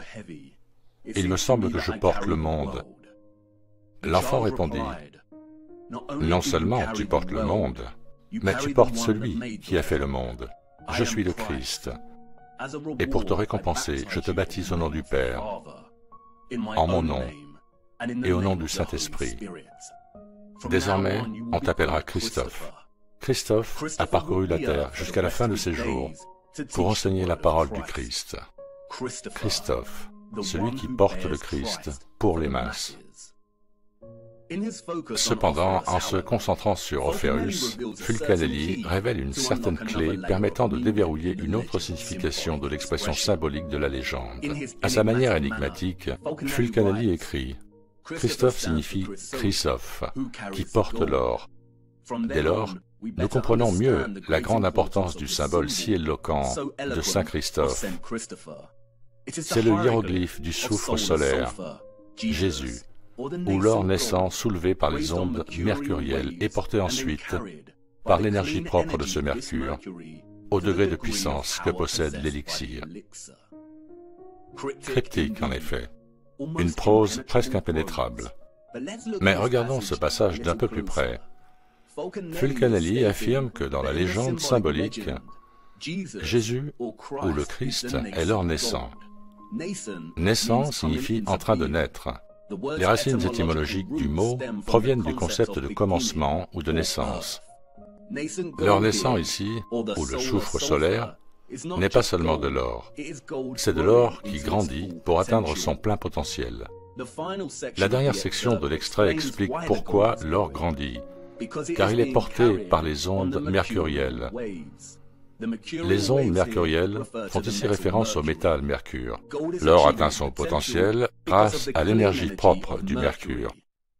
Fulcanelli explique que la couleur du mercure est un gris emblématique, et cela explique pourquoi de nombreuses représentations de Saint Christophe le revêtent de cette couleur.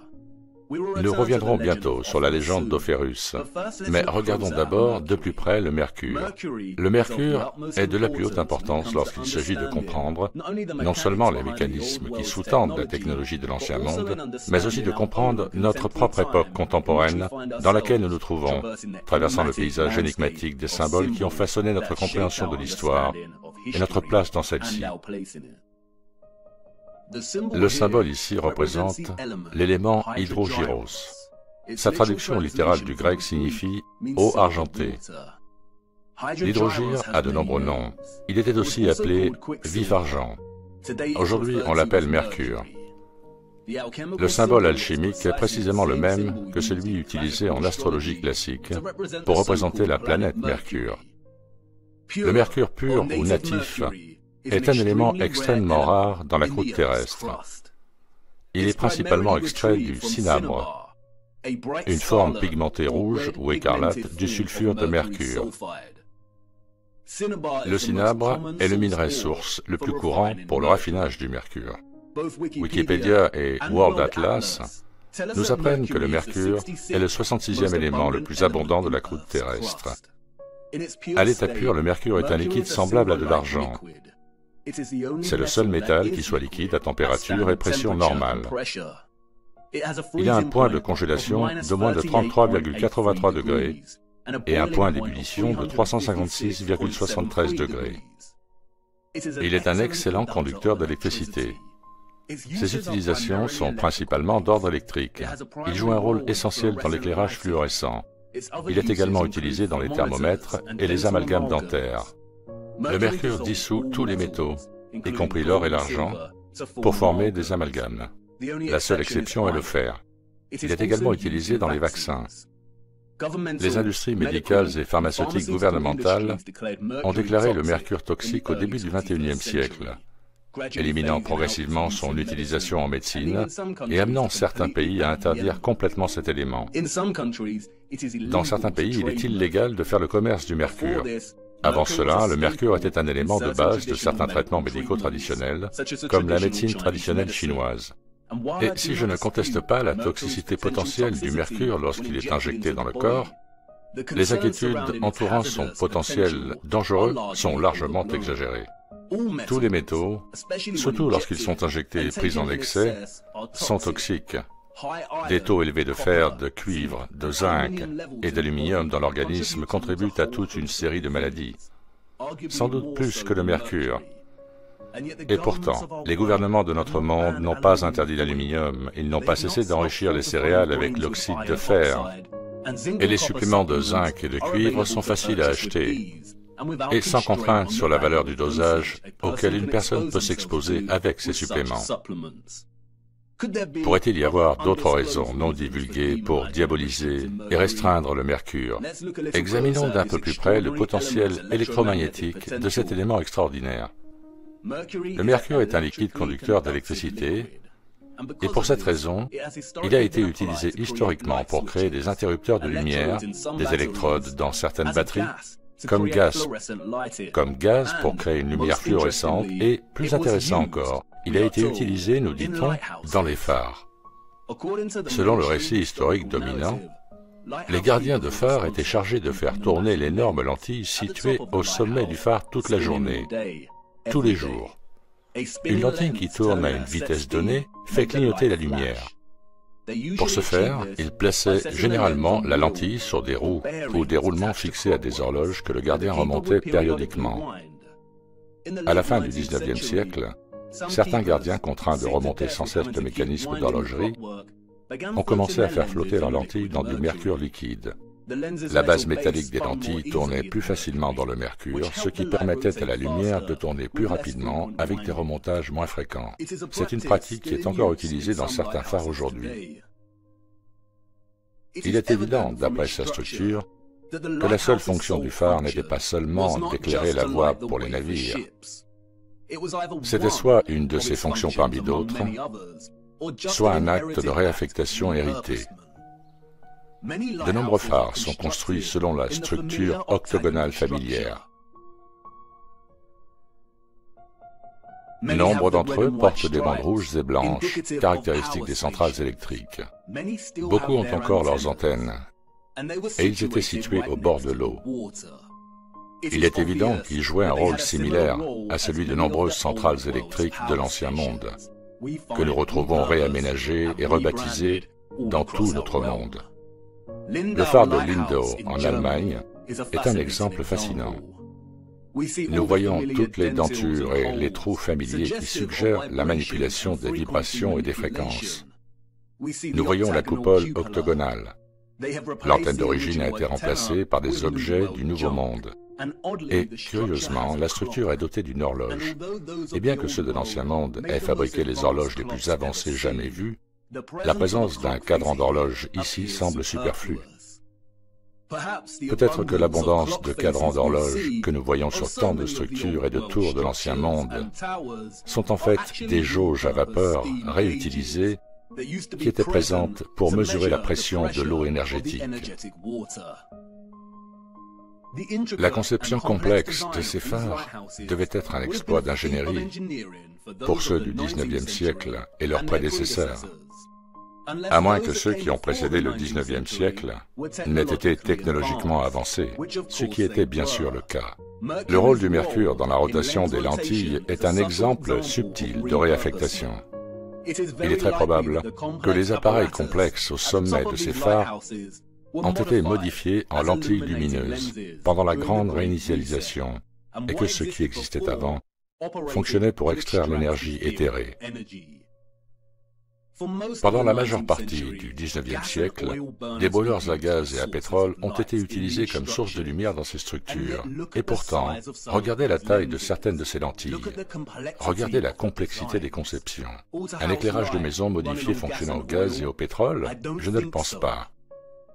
L'histoire du phare est de la plus haute importance, car, 1. Elle fournit la preuve de la présence du mercure dans une sorte d'appareil situé directement dans une cupule, l'endroit même que nous voyons vide sur tant de structures aujourd'hui, et 2. Parce que la présence du mercure ici devait permettre aux lentilles de tourner et de pivoter plus facilement. Et c'est très intéressant, car regardez ce qui se passe lorsque vous appliquez le magnétisme et l'électricité au mercure.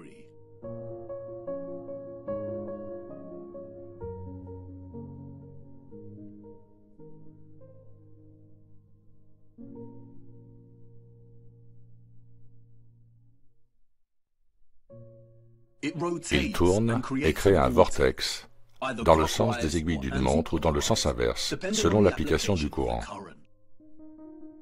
Comme vous le savez, un vortex est l'expression intégrale d'un champ torique. Il existe trois principaux types de vortex, électrique, magnétique et électromagnétique. En plus du potentiel électromagnétique du mercure et de sa susceptibilité à former un vortex lorsqu'il est sous l'influence du courant, l'eau argentée a également une autre application méconnue. Regardez.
Pas étonnant que le mercure soit diabolisé et illégal.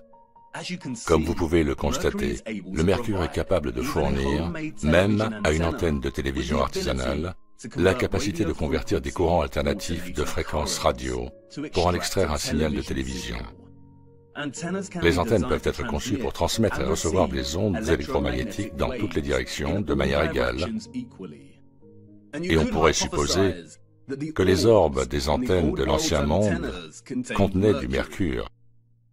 Mais là encore, ce n'est pas un secret que le mercure s'amalgame avec l'or et d'autres métaux. Un amalgame est un alliage de mercure et d'un autre métal. Le mercure s'amalgame fortement avec l'or, le cuivre, l'argent et de nombreux autres métaux. La seule exception courante est le fer. Les orbes ne pouvaient pas contenir de mercure car, comme vous l'avez vu, le mercure aurait dévoré l'or, l'argent et le cuivre et se serait amalgamé avec les métaux. Nous ne voyons aucune preuve de cela ici. Elles fonctionnent strictement comme des antennes aériennes. Mais si toutes ces structures contiennent un type de moteur ou d'appareil similaire aux lentilles de Fresnel que nous voyons dans les phares avec du mercure formant continuellement un vortex, alors nous aurions une configuration permettant aux antennes d'extraire l'énergie éthérée et de transmettre de puissants signaux électromagnétiques.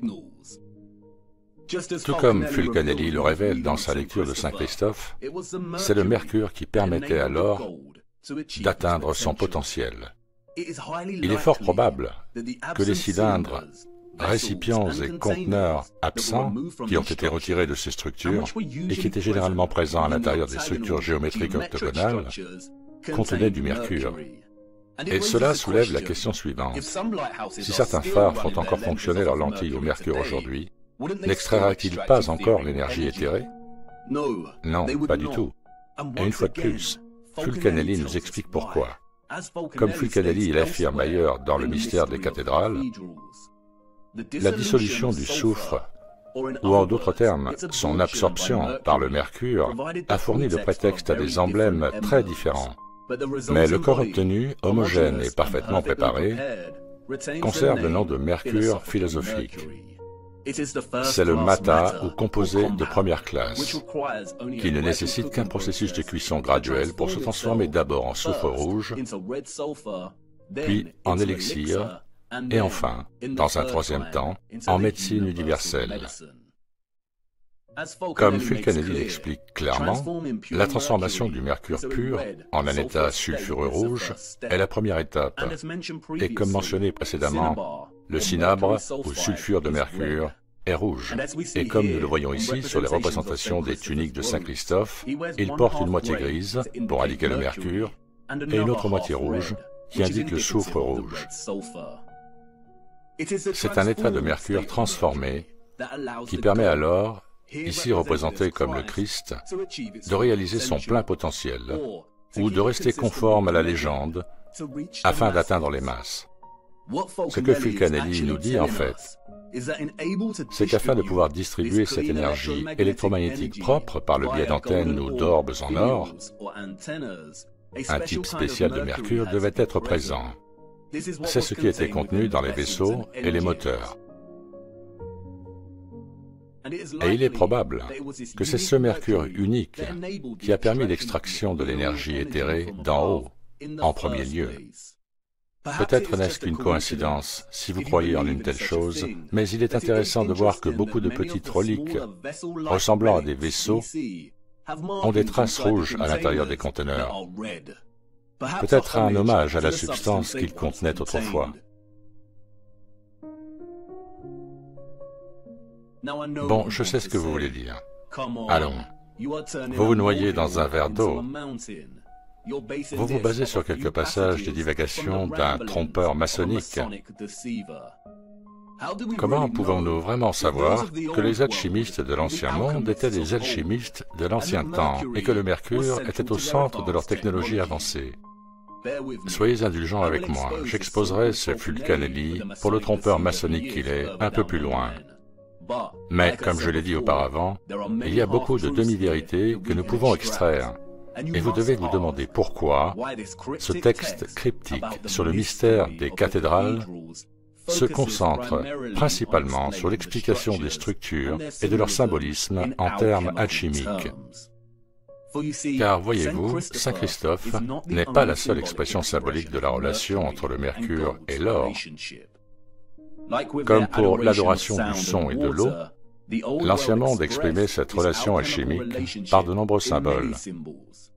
En fait, les symboles étaient si répandus que l'ennemi a dû se les approprier et les utiliser comme arme de contrôle et de tromperie. Sinon, la grande remise à zéro du XIXe siècle aurait échoué. Le génie de l'ennemi réside dans son appropriation, sa redésignation et son obscurcissement délibéré des symboles, au point que retracer l'histoire et la véritable signification d'un symbole en particulier devient un exploit monumental. L'abondance de lions et d'aigles que nous voyons dans l'Ancien Monde, principalement sous forme de statues, est liée aux éléments de l'or et du mercure. Comme le dit Fulcanelli, le lion est le signe de l'or. Il représente une force terrestre et fixe, tandis que l'aigle représente la force aérienne et volatile, ou le mercure. Lorsque les deux champions se rencontrent, ils s'attaquent, se repoussent et se déchirent avec énergie, jusqu'à ce que les antagonistes ne forment plus qu'un seul corps, le mercure animé. La fusion de l'or fixe et du mercure volatile crée le griffon, dans lequel le lion ou l'or représentait la partie basique fixe du composé, qui au contact de la volatilité adverse, perd la meilleure partie de lui-même, celle qui caractérise sa forme, qui est en langage hiéroglyphe, la tête. Et comme le lion et l'aigle, nous voyons le griffon partout dans l'Ancien Monde.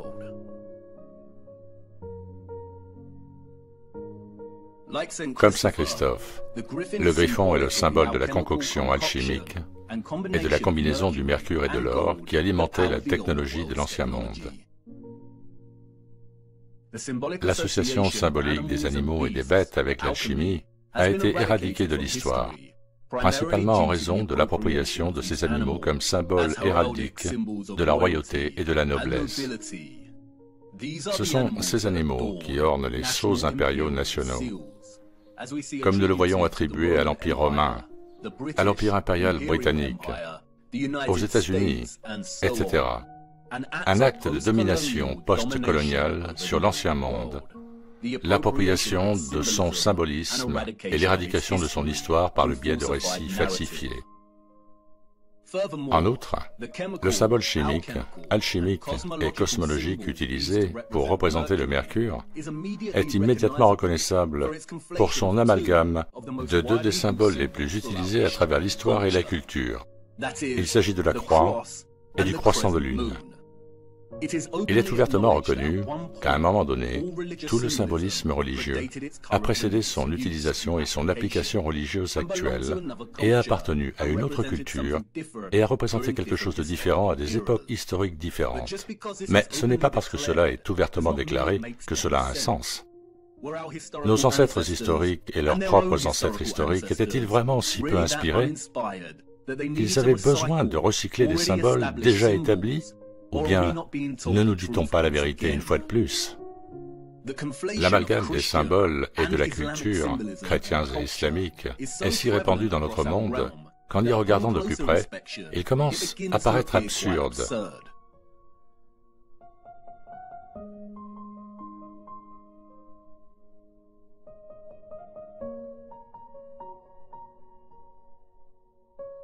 Si l'on en croit le récit historique officiel,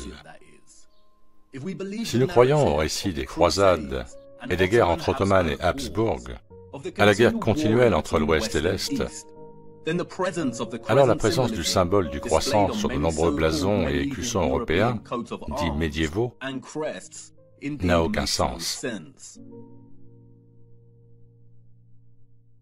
Et il ne s'agit peut-être que d'une appropriation culturelle supplémentaire. Mais le récit devient très peu convaincant lorsque l'on s'intéresse aux structures elles-mêmes. Pourquoi la grande mosquée de Sainte-Sophie a-t-elle été construite à l'origine comme l'église de Sainte-Sophie par l'Empire romain? Elle est restée une église, nous dit-on, pendant près de 1000 ans. Ces 4 minarets ont été construits après la prise de la région par l'Empire ottoman. Mais regardez sa conception originale, elle ne ressemble en rien à une cathédrale traditionnelle. Et nous voyons cela encore et encore.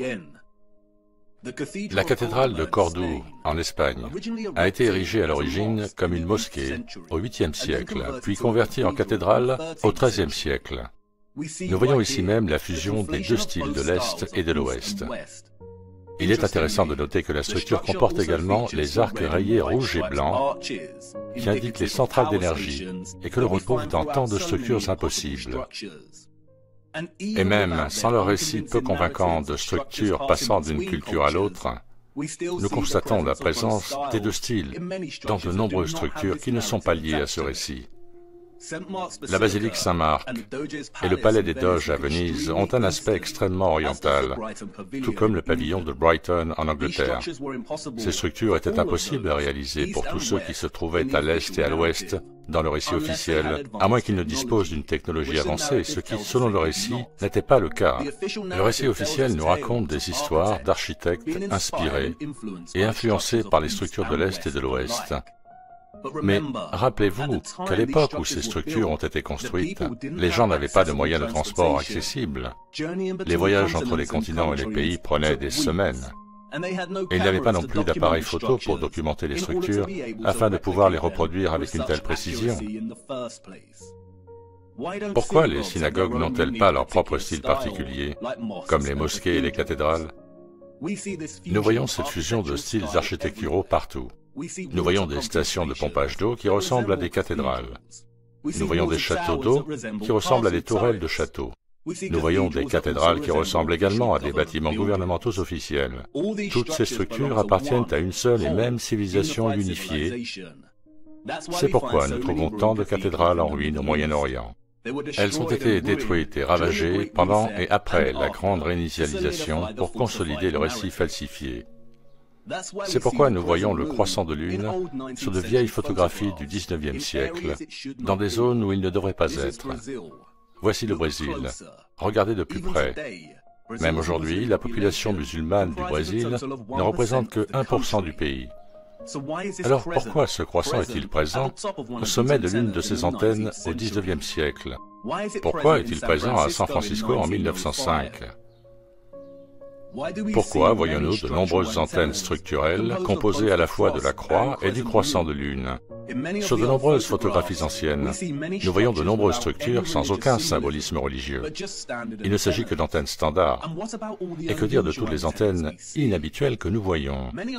De nombreuses antennes fonctionnaient comme des instruments symétriques pour améliorer l'extraction de l'éther et transmettre de l'énergie à d'autres antennes.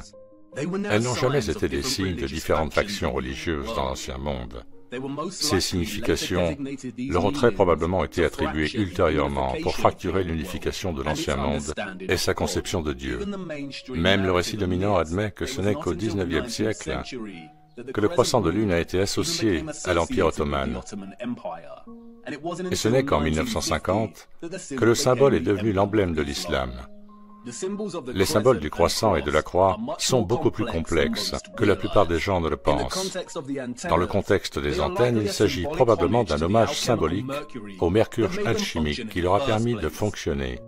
Mais le croissant et la croix ont également des implications plus larges, liées au fonctionnement énergétique et éthéré de notre monde. Nous reviendrons plus tard sur ces symboles. Il ne s'agit pas de discréditer la signification de ces symboles aujourd'hui. Les symboles évoluent avec le temps, mais cette évolution a été soigneusement orchestrée par nos contrôleurs. Il ne s'agit pas non plus de discréditer Dieu. Et ce point est crucial. Je comprends qu'une grande partie de ceci puisse choquer certaines personnes, mais il est impératif de comprendre que la religion, au sens institutionnel, a été créée par nos contrôleurs comme un moyen de contrôle. De nombreuses organisations religieuses d'aujourd'hui sont corrompues et utilisent la religion comme une façade, alors que leur véritable allégeance est celle des contrôleurs psychopathes de notre monde.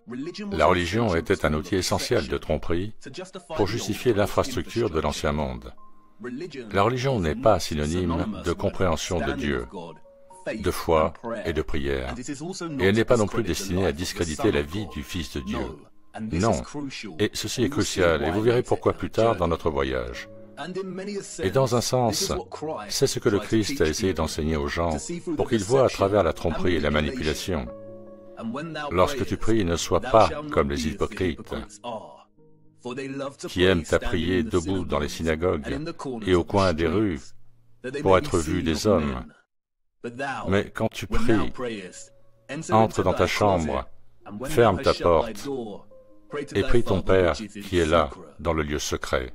Vous voyez, les Écritures sont plus précises que la plupart des gens ne le comprennent. Elles sont à la fois des récits historiques, des manuels d'instruction pour la vie et des textes sacrés de prophétie. Il y a une multitude de textes qui sont si importants que l'ennemi a désespérément essayé d'en détourner les gens ces derniers temps. Et vous verrez pourquoi cela est de la plus haute importance plus tard dans notre voyage. Restez avec moi, le meilleur reste à venir, et ça ne s'arrête pas là. La base du symbole alchimique du mercure était, nous dit-on, un caducée.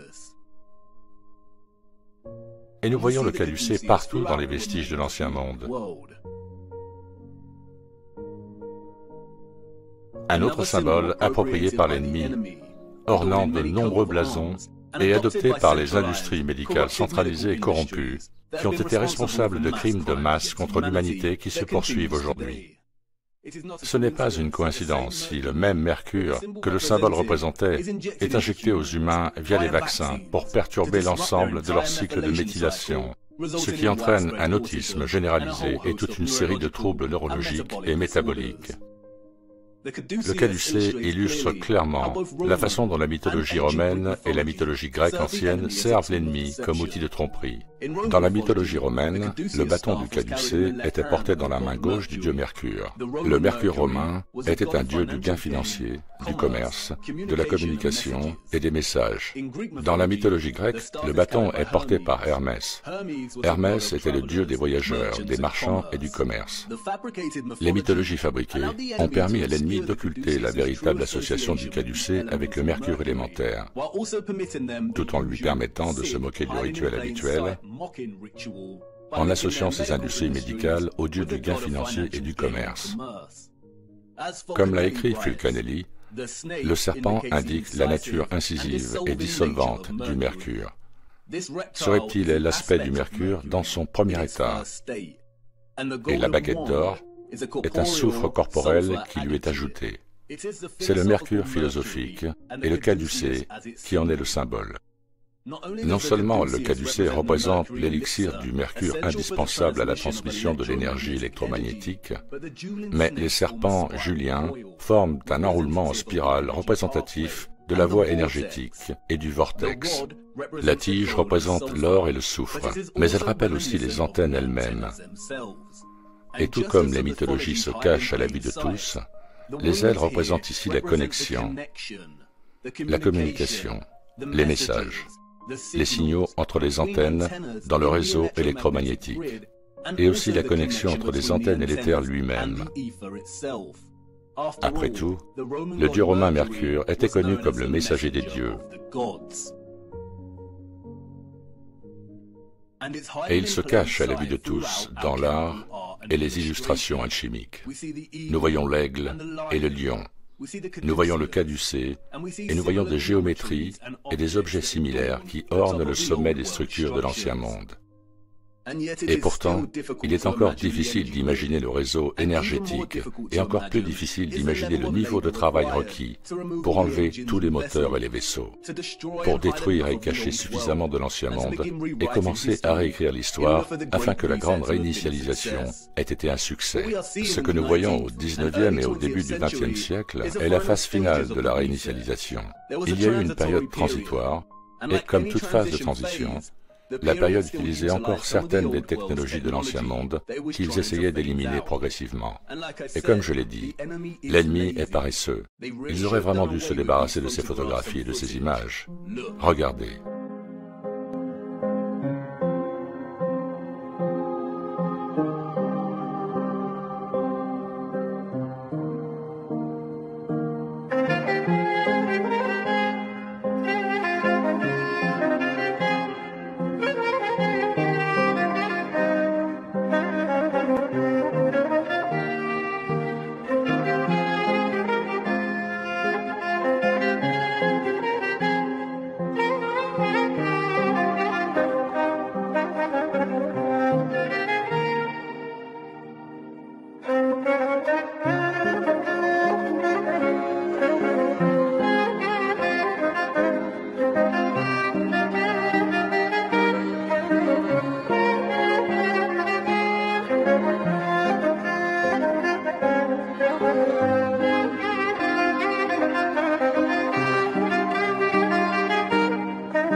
Wow!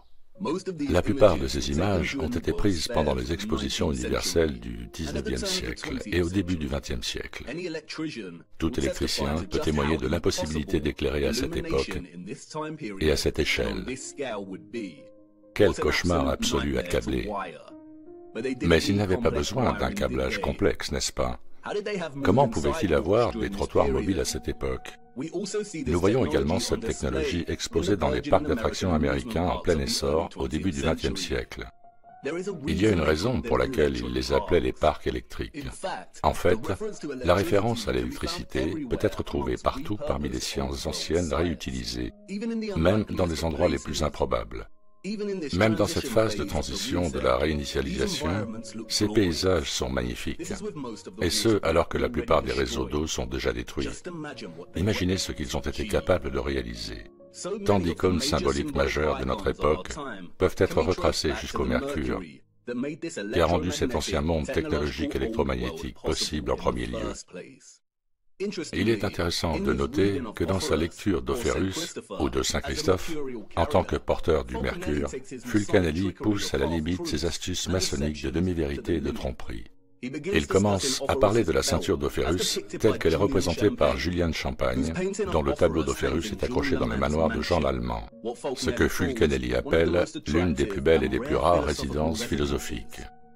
Le tableau représente Opherus portant une ceinture brodée de lignes entrecroisées. Il est important de noter qu'aucune des autres célèbres représentations artistiques d'Opherus ne le dépeint portant cette ceinture.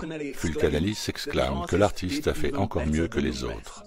Sous l'inspiration du savant hermétique qui a commandé le tableau, l'artiste a représenté Opherus serré par une large ceinture au niveau de son abdomen. C'est cette ceinture, écrit Fulcanelli, qui donne à Saint Christophe son véritable caractère ésotérique. Écoutez très attentivement ce qu'il affirme ensuite. Selon certains documents conservés dans les archives du manoir l'Allemand, nous savons que Jean l'Allemand appartenait à la confrérie alchimique des Chevaliers de la Table Ronde. Ce que nous allons dire ici ne peut être enseigné. La ceinture d'Opherus est un signe que tous les philosophes reconnaissent comme la marque extérieure qui indique l'extrême pureté intrinsèque de leur substance mercurielle. C'est un signe que le vieil auteur appelle le sceau d'Hermès, l'étoile du Meiji, l'ourson, la constellation dans laquelle se trouve l'étoile polaire. La comparaison de la ceinture d'Opherus et de la constellation de l'ourson par l'étoile polaire, ou ce que l'on appelle Ursa majeure, ou la Grande Ourse, ne donne d'abord aucun aperçu de ce à quoi Fulcanelli fait référence. S'agit-il simplement d'une divagation d'un maçon cryptique fou, ou y a-t-il quelque chose qui nous échappe? Mais si vous commencez à tracer le motif sur la ceinture, un autre motif caché et familier commence à émerger au sein même du motif. Lorsqu'elle est étudiée tout au long de l'année, à chaque saison, la constellation de la Grande Ourse forme également ce motif, le symbole du swastika. Un symbole désormais tristement célèbre du mal. Ce que beaucoup ne savent pas, c'est que selon le récit officiel, le swastika était l'un des symboles les plus largement utilisés à travers l'histoire et les différentes cultures. Il s'agit d'un symbole important dans les pays asiatiques, représentant l'hindouisme, le jaïnisme et le bouddhisme. Il a été utilisé par les Grecs et les Romains dits anciens, les druides, les Celtes, les Amérindiens, les premiers chrétiens, etc. Nous le voyons dans les mosaïques, les églises rupestres, les bracelets, les rosaces, les croix, les poteries, les vêtements et les drapeaux. Nous le voyons partout à travers le temps et la culture. Il est intéressant de noter que les compagnies d'électricité suédoises et norvégiennes utilisent ce symbole à la fin des années 1800 et au début des années 1900 pour représenter des centrales électriques et des stations hydroélectriques. Ce lien ne peut être une pure coïncidence. La tâche d'effacer la mémoire et l'histoire n'est pas un exploit facile. Elle prend du temps. De tous les symboles, celui-ci est celui que l'ennemi a dû corrompre et diluer le plus par appropriation. Non seulement à cause de son association désormais perdue avec l'électromagnétisme, mais aussi parce que, comme le laisse échapper Fulcanelli, son association originale avec l'implication du mercure dans le réseau électrique de l'Ancien Monde.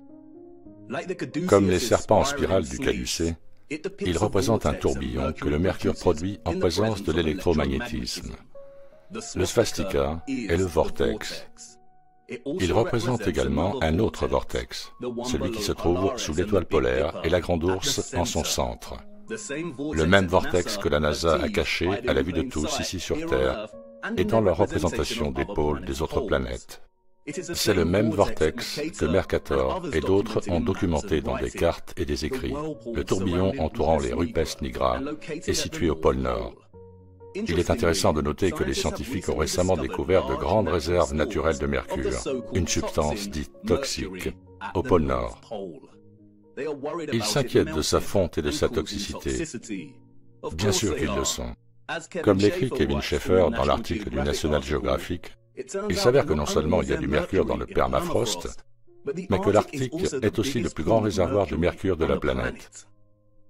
S'agit-il d'une nouvelle moquerie de leur part, ou existe-t-il réellement une grande quantité de mercure dans le Nord? Nous reviendrons sur ce sujet bien plus tard dans notre voyage. Les métaux nobles et leur emplacement original sur la Terre sont très importants, et ce sont les Écritures qui détiennent la réponse. L'Ancien Monde savait. Il connaissait mieux que quiconque la Terre sur laquelle il marchait. Il savait que les métaux alchimiques, l'or, le fer, le cuivre, le mercure, etc., pouvaient être fusionnés de manière à leur permettre d'accéder à l'énergie électromagnétique éthérée. Et il savait qu'Ophéruus, le mercure alchimique, pouvait élever le Christ, l'or alchimique, et le porter vers les masses. Ce n'est pas une coïncidence si le chemin qu'Ophéruus a emprunté pour transporter le Christ traversait une rivière, traversait l'eau. La légende d'Ophéruus est une représentation symbolique et métaphorique du système énergétique de l'Ancien Monde. Vous avez une question, et j'ai l'impression de savoir ce que vous allez dire. Vous voulez poser des questions sur les cartes Mercator et autres. S'ils ont fabriqué l'histoire en déformant tant de significations symboliques, et en mentant sur ceux qui sont venus avant, comment pouvons-nous faire confiance à ces vieilles cartes et à ces récits du Nord? Comment savons-nous que l'Hyperborée est un lieu réel et qu'il y a un vortex au centre? C'est l'esprit. Une question importante. Malheureusement, nous ne pouvons pas faire confiance aux cartes et je dois vous montrer pourquoi. Il est temps maintenant de parler des horloges.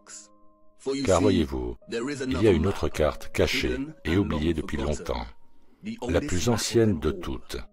Et elle n'est pas parfaite, loin de là, mais c'est tout ce que nous avons. Venez, il est temps de lever un autre voile.